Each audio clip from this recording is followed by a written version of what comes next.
Welcome to Westonbirt Wed Talks. Thank you for joining me, and I hope the next little while leaves you with a passion for this house, knowledge about the grounds and the building, and a flavour for the vision, which was initially established by Richard Holford in 1665, but very firmly brought to life and reinvented by Robert Stainer Holford, who took over the house in 1823, and with his son George, set to completely change the landscape until the Holford male line ended and the school established in 1928. The first records of accommodation on the site are listed in the Domesday Book. The village of Weston, that being the western extremity of the hundred of Langtrow, or Long Tree, sat in the kingdom of Wikia, and it appears 2 manors resided in this area.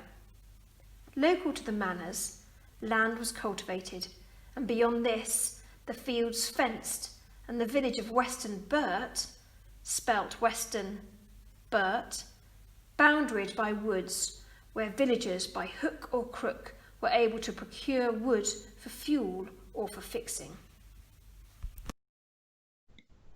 The Tudor period saw the manor in the hands of the Clark family, farmers by trade, and at a time when some of the best flocks were being reared in the Cotswolds, sheep, wool and woolen materials formed an important industry in the country, and when, in 1492, one of the Clark's sons died, he bequeathed 160 sheep to his brother to pay for the funeral ceremonies, to bury him, and for a suitable priest to celebrate the souls of his wife, parents and brothers for a year.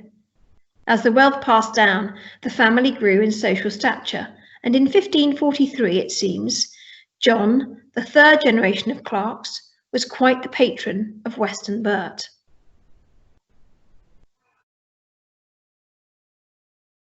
The church, as we now see it, was first noted half a century on from the Domesday Book reference.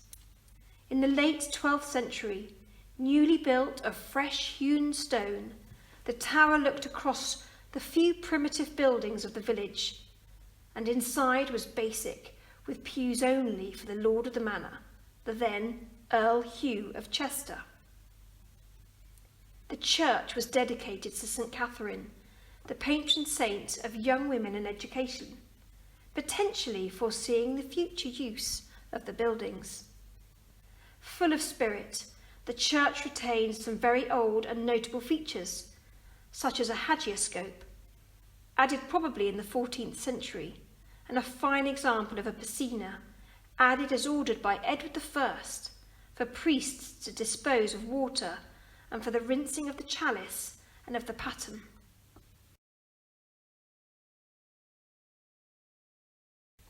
In 1665, Sarah Crewe, the heiress of the house, brought her husband, Richard Holford, to live following their marriage.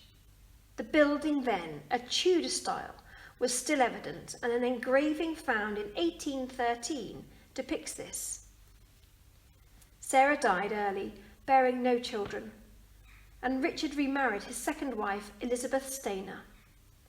Their great-great-grandson, named after his great-great-grandmother, Robert Stainer Holford, was born in 1808 and was the builder of the house as we know it. The ancient manor house in which the first Holfords moved into was pulled down in 1818, situated to the east of the church, and would have been sat level with it. The new house, built by Robert Stainer Holford's father George, was erected in 1823 and was on the same site as the house today. Built in a simplified form of Regency Gothic, the house was surrounded by considerable gardens. Some of the village dwellings remained grouped around the church, and there is some tradition that the current lake was once the village pond, with stocks sitting where the Scots pine still stands, with a number of wells to the north of the lake. Rose Cottage, the once head's house, was probably the old village school, or dame's school. The lake has really been the inspiration for this talk. Once the site of the village pond, as noted, it was significantly altered to create a romantic and interesting feature within the grounds. Inspired by Gilpin, Robert Holford was keen to create an area in which you could enjoy the beauty of nature and at no point ever see the full view of the lake. James Pulham was brought in to create the feature, and the use of the modern stonework called Pulhamite was used extensively.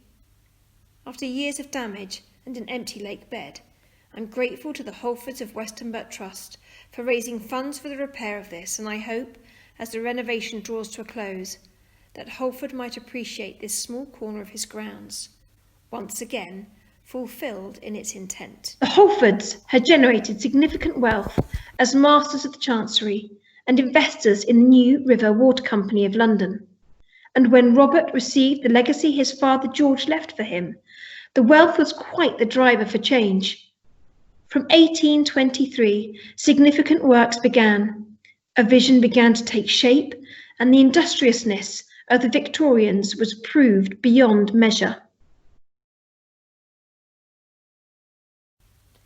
For 40 years, from 1823 to 1863, Robert set to extend the existing house. He began to add lodges, the farm, and the village to the estate. He acquired further properties in the area: Larsborough House, Beverston Castle, Charlton and Upton Grove. He was also planning the development of his London home on Park Lane, later to be called Dorchester House, now known as the Dorchester Hotel. It was at this point the famed architect Lewis Willoughby was appointed, and so began a relationship which saw the eventual development of two architecturally significant houses. Dorchester House was completed in 1856, by which point 20 years of collected treasures from around Europe decorated.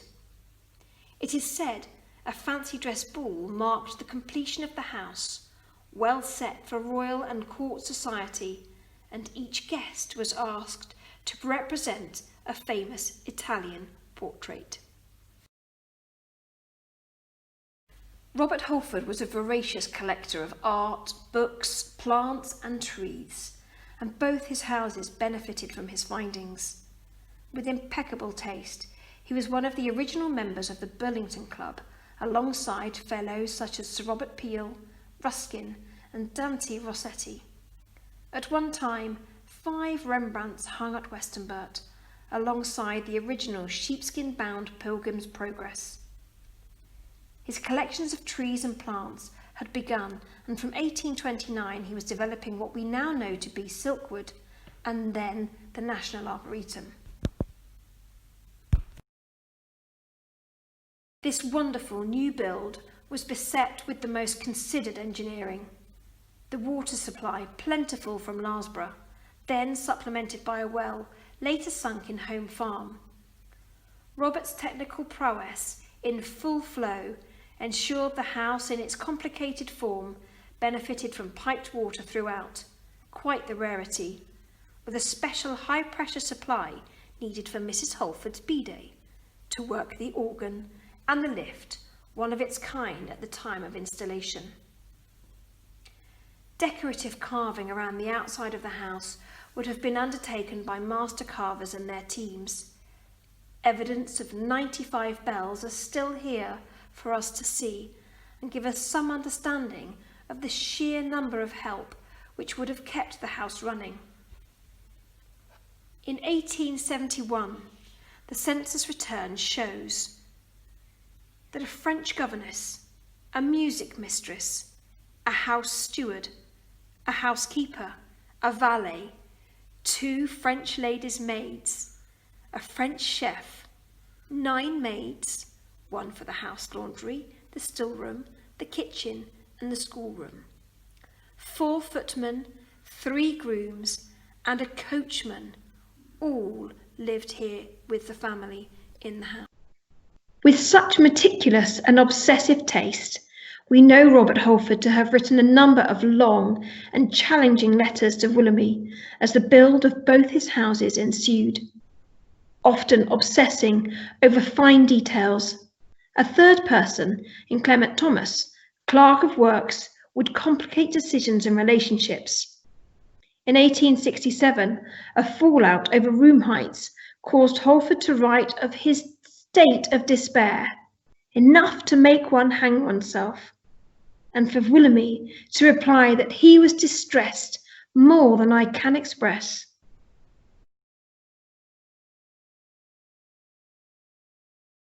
The strength of his passion and his vision for the house and the estate, however, ensured that at the end of more than 50 years as Lord of the Manor, Robert Stainer Holford had imprinted upon the area a significantly improved footprint, not only for his own family, but for the benefit of the village and farm life too.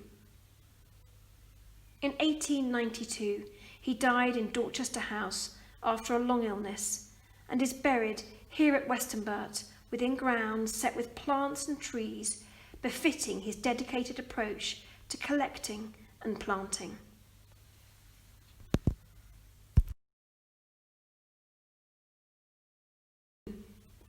Born in 1860, George succeeded his father at about the same age Robert had taken on the mantle of Westonbirt. Interior work was still not fully complete in the house. As his father died, George became equerry in waiting to the Prince of Wales, later to Queen Alexandria, and then extra equerry to King George V, the latter whom was a regular visitor to the house with Queen Mary. With his father's passion for horticulture, George continued this work, and on one royal visit, the King and Queen were persuaded to plant the 2 Atlas cedars, now present and foreboding, on the front.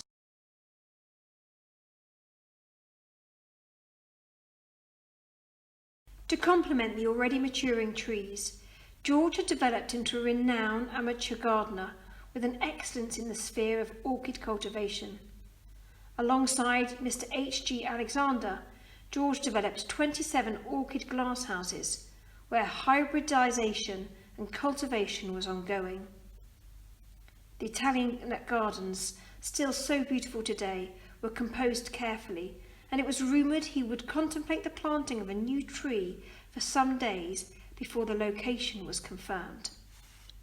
On his death, one of George's contemporaries described him as one of the most distinguished of English gardeners and one of the most courtly of English gentlemen.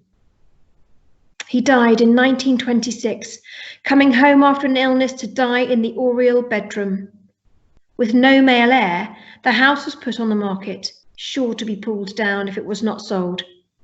At one point, Baron Rothschild looked over the house and grounds, reporting that if he could not afford to keep it up, then nobody could.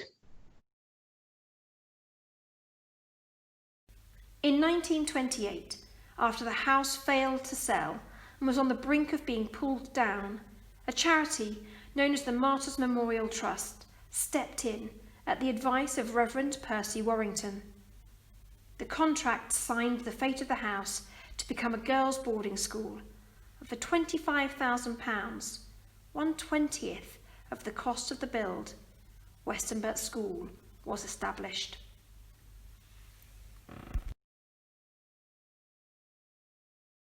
In 1933, Marcus Woodward, a tree inspector, recorded his findings in the gardens and wrote the following: "Fortunate are the scholars of Westonbirt, for they have as the heritage of their school days one of the finest gardens of the world, famed for its trees, the finest collection in the country.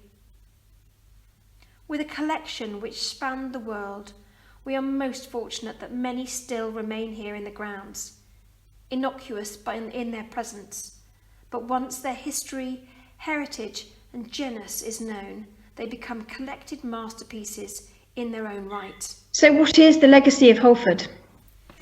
I remain fortunate to not only be a head in one of the most interesting and spectacular surroundings, but to be one of a limited number who truly feel they have been honoured with a period of custodianship. In 1978, Margaret Mason wrote well of this in her book Westonbirt, The Story of a House, and so I leave the final words to her.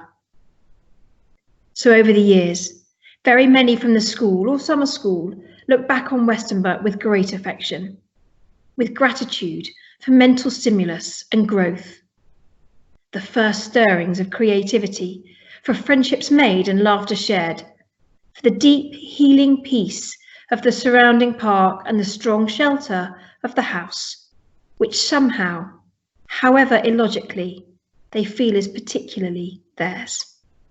Thank you.